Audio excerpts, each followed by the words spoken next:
Why do cats love being petted, but some seem to hate, absolutely hate, being held? One moment your cat is purring like all is right with the world, and mere seconds later they're in a rush to get out of your arms like they're late for an important date. If you've ever wondered why this happens, well, welcome to the club. You're certainly not alone. In today's video, we'll explore the good side to being petted and the cons that some felines experience from being held. We'll take a look at things from the feline perspective, and hopefully it can help you out as an owner, getting a taste of how your cat sees and experiences the world as it relates to this topic. Let's start things off with the basics, a bit of the obvious. Petting and holding are certainly not the same. They both involve physical contact, but to your cat, these are very different experiences. Petting is pure relaxation, and who doesn't love to feel relaxed? Most cats, especially if they're under the love and care of a responsible and trusting owner, that would be you, that petting session is about as good as it gets for your pet. On the contrary, being held, on the other hand, it can sometimes feel like an unwanted hug from a total stranger. The cat struggles to move, and is certainly above ground, high above ground potentially, possibly by several feet. There is a major difference in the eyes of your cat and the mind of your cat between being petted and being held. So first, why do cats enjoy being petted so much? In order to truly understand the negative aspect of being held that some cats do feel and experience, it's important to understand why cats enjoy being petted so much. A bit of a compare and contrast. There are a few solid reasons. First off, hey, it feels all right. Relaxation. Cats enjoy the good pets because it feels good. It's really as simple as it seems. Certain areas, such as the face, the top of the head, and the base of the tail, are very sensitive, and felines take great comfort in being petted in these areas. It's a good massage, and who doesn't love that? Next up, let's talk about grooming. Cats in the wild and cats under your roof, if you do have a multi-cat home, well, they often groom each other. You've likely seen that many times on numerous occasions.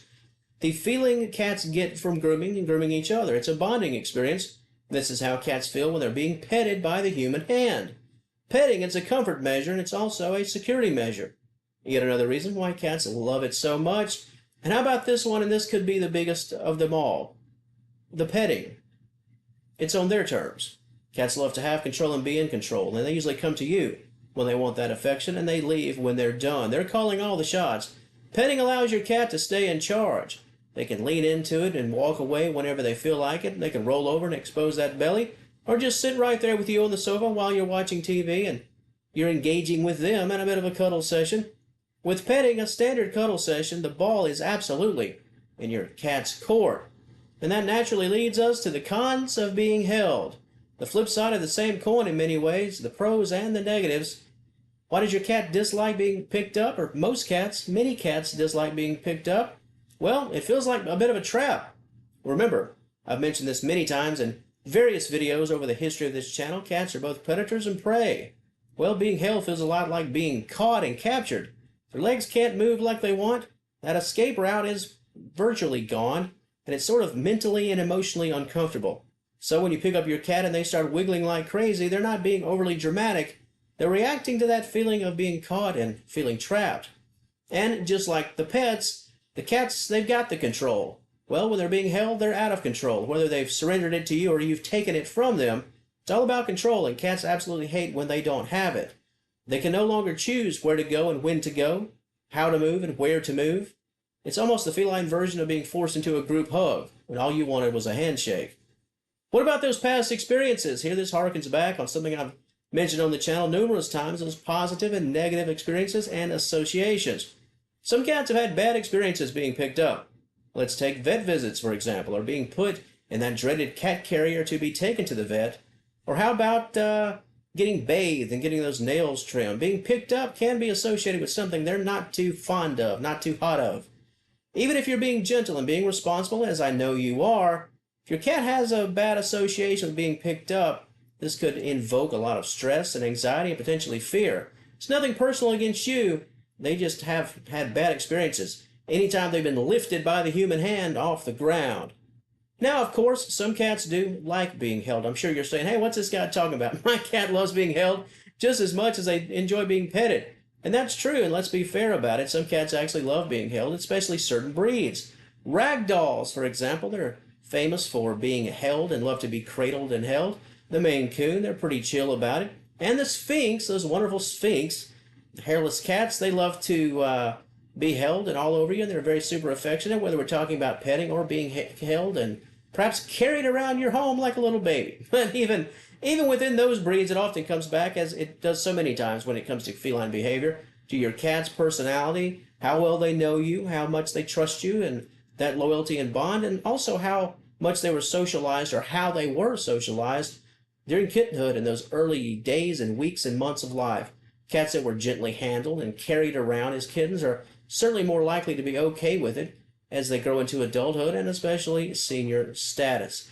But if your cat just doesn't like being held, then they'd rather do just about anything else than be held. As an owner, what can you do about it? Well, it's important to read your pet's body language. If you've had your cat for a while, you know the look they give as you swoop down to pick them up. You know that look. Perhaps their tail starts to twitch, their ears go back, a little bit of wide eyes going on. Know those signs and stop what you're doing before you start. When it comes to picking up your cat, I'm sure your pet will appreciate it very much. Also, if they want to be picked up, want to be petted, allow them to call the shots, to call the action, instead of you chasing your cat around to try to pick them up. Unless they're in danger, of course, you have no choice but to pick them up. Let them call the action. Let them come over to you. Another thing you can do is, if you do have to hold them, don't just let them dangle on your arm. Don't let them feel like they aren't supported. If your cat does like being held, or even if it's not their favorite thing, the more support you give to the base of their body, the underside, and how you hold them with a sense of support, just like you would hold a baby. Don't let them dangle, and always lift very gently and slowly, and don't do anything abrupt, make any herky-jerky motions. Let them know that, hey, you know, I realize you're not too fond of this, but we're gonna get through this together. And another thing is, let's reward your cat. If you know for a fact your cat doesn't like being picked up and held, but sometimes, hey, you just have to do what you have to do, so you have to pick them up. If they're well behaved, not trying to get down, not biting you, not hissing and whining, when all is said and done, give them pets, give them treats. Keep in mind that some cats, they'll just never enjoy being held, no matter how sweet they are otherwise. But like I said, sometimes you have to do what you have to do. And if they're good about it, let them know that you are appreciative of their good behavior and dish out those pets and those treats. In summary here, cats love petting because, hey, it feels good, right? And it mimics social grooming that cats are used to when they groom each other. Here again, if you have a multi-cat household, you know exactly what I'm talking about. And also, petting, hey, they can come and go on their terms. Holding, well, it takes away that control that cats desire the most. Cats hate feeling out of control, so being held can be a bit scary and a bit mentally and emotionally uncomfortable. Understanding the differences between petting and holding, I should say, and what your cats think about it, their perspective. This can go a very long way in building that trust and keeping your relationship with your cat on the up and on the positive. Some cats will learn to love over time being held. Others, they'll never learn it, and that's okay. Either way, it's all about meeting them where they feel comfortable. And over time, you'll know exactly where that positive ground truly lives. So, to the wonderful audience of Senior Cat Wellness, what are your thoughts on this topic? Does your cat simply love being petted, but just hate being held even for a few seconds? Or is it a 50-50 deal? They could do both and they enjoy both. Does your cat not only tolerate both, but do they like it? Do they love it? Is being held your cat's favorite thing? Does it buck this topic altogether? In short, does your personal experience clash with today's topic? And your cat loves nothing more than to be held? Please tell me your thoughts and personal stories. That comment section, as always, you know the drill. It's all yours. Thanks so much for watching, and we'll talk to you later.